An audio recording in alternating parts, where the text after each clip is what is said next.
కాసులు వాళ్ళు కొట్టేస్తుంటే ఇదేంది అని అడిగిన పాపానికి కేసులు మాపై.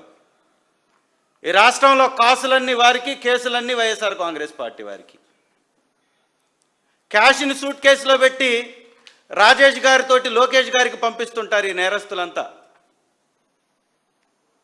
అవి అందుకున్నటువంటి వాళ్ళు ఈ యొక్క వ్యవస్థల్ని పట్టించుకోకుండా ఈ విధంగా వదిలేయడం వల్లనే ఇంత నేర ప్రవృత్తి పెరిగిపోతూ ఉంది.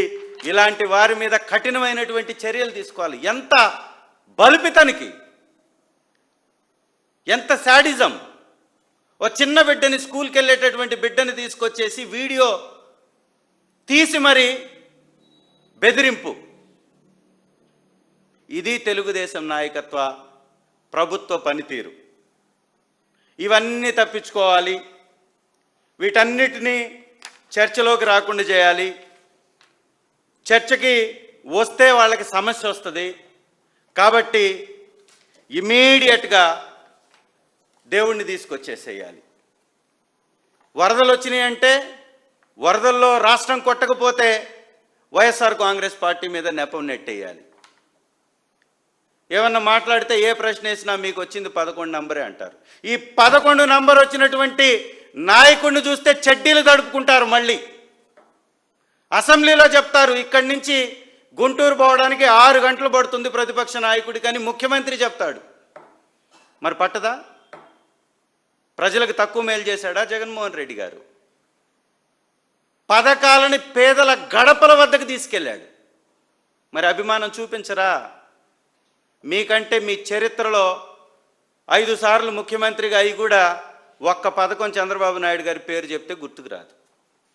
ఒకవేళ జగన్మోహన్ రెడ్డి గారి పేరు చెప్తే పదుల సంఖ్యలో పథకాలు, వందల సంఖ్యలో వారికి లబ్ధిదారులు, వేల సంఖ్యలో, కోట్ల సంఖ్యలో పథకాలు అందినటువంటి ప్రజలు. మరి రారా జనాలు?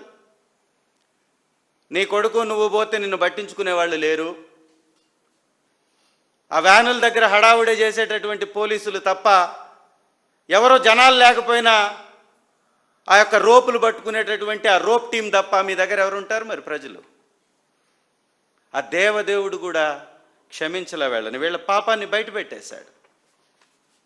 దాదాపుగా సంవత్సరం నుంచి ఆ కలియుగ వైకుంఠ దేవుణ్ణి కించపరిచేటటువంటి కార్యక్రమం. కలియుగ ప్రత్యక్ష దైవం శ్రీ వెంకటేశ్వర స్వామి గారిని, వారి యొక్క ప్రసాదాలని తక్కువ చేసేటటువంటి ప్రయత్నం. ప్రసాదాలలో కల్తీ జరిగిందని విచక్షణ లేకుండా ఒక ముఖ్యమంత్రి స్థాయిలో వ్యక్తి ఏ ఆధారం లేకుండా తను చూపించినటువంటి ఆ యొక్క రిపోర్ట్లో కూడా ఇవి తప్పై ఉండొచ్చు అని దానిలో రాసున్నప్పటికీ కూడా ఏదో ఒక ఫేక్ డ్రామా లాపాడు. ఓ డ్రామాని స్టార్ట్ చేశాడు. ఈ డ్రామాలో కథలు లేశాడు.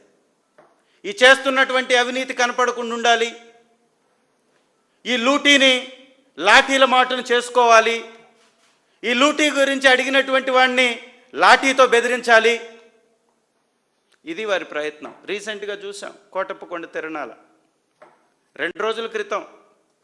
ఒకసారి ఆ వీడియో కూడా ఉంటే ప్లే చేస్తారు. వీడియో కూడా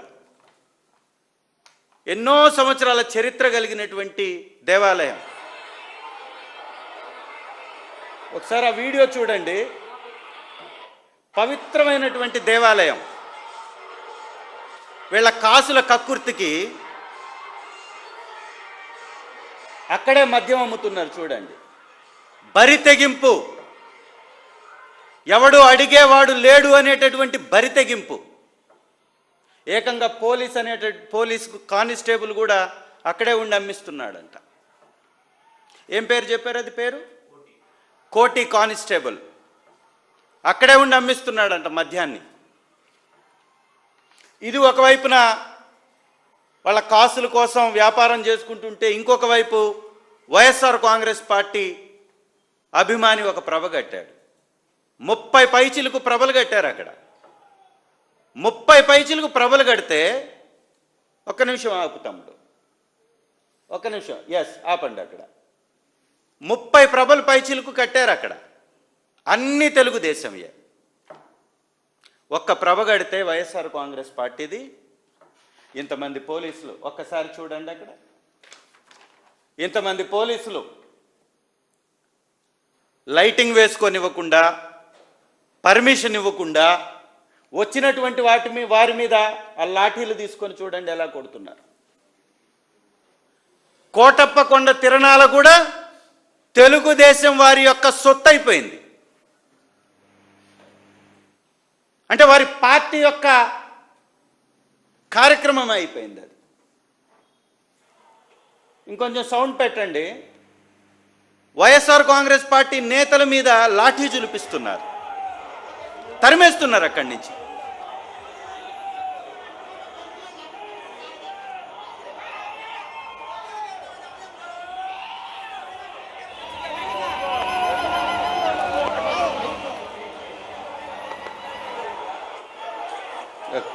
కొడుతున్నారు చూడండి అక్కడ.